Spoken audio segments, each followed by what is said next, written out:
Morning guys फेरि पनि स्वागत छ मेरो सानो मिनी ब्लगमा। के भन्छ,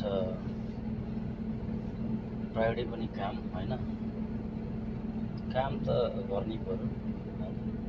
त्यही पनि फ्राइडे छुट्टी भएको भए एक दिन राम्रो हुन्थ्यो भने त्यो सोचमा, तर के गर्ने, फ्राइडे पनि काम हुन्छ। छुट्टी त एक दिन पनि हुँदैन क्या खासै। अरूको काम अब मुदिरले भनेपछि जानै पर्यो। सेल्सम्यान फेरि काम जति बेच्दा नि नपुग्ने क्या मुदिर, अझै सेल चाहियो अझै सेल चाहियो। अनि अरू यस्तै हो, ठिकै छ, चलिरह। छुट्टी कहिले जाने हो थाहा छैन। अनि छुट्टी जान मन त लागेको छ।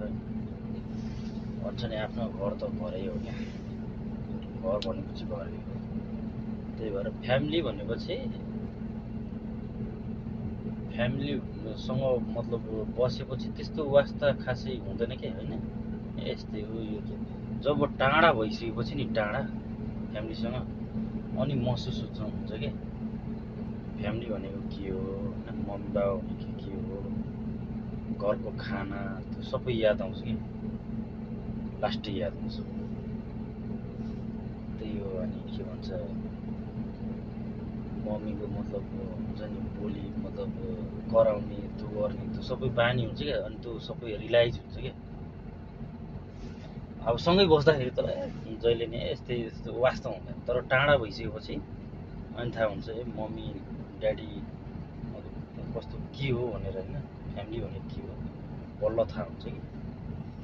त्यही भएर भन्छ साथीहरू, फ्यामिलीसँग मतलब बस्दाखेरि फ्यामिलीलाई सम्झिनु होइन, मम्मी बाबालाई राम्रोसँग केयर सबै हेर्नु, माया गर्नु। जब मान्छे एकचोटि बाहिर निस्किएपछि नि निस्की हुन्छ कि। अब फ्यामिलीको मतलब एउटा हुन्छ नि, जस्तै यो घर बनाए अनि हुन्छ नि मान्छेको थिङ्किङ होइन, अरू एउटा केही गर्छु गर्दा गर्दै दिन समय बित्दै जान्छ कि। अनि टाइमै फेरि दिन पाउँदैन कि। अनि रियलाइज हुन्छ फ्यामिली कस्तो मतलब इम्पोर्टेन्ट चिज हो भनेर, फ्यामिली अनि बल्ल थाहा हुन्छ कि। त्यही भएर भन्छु साथीहरू, फ्यामिलीसँग बस्दाखेरि फ्यामिलीलाई टाइम दिनु मजाले होइन। अब कमाउनु त पर्छ नि होइन, काम त गर्नै पर्छ। जस्तै नेपालमा भयो नि विदेशमा भएपछि, विदेश आएपछि त अब यस्तै हो, विदेशमा त टाइम त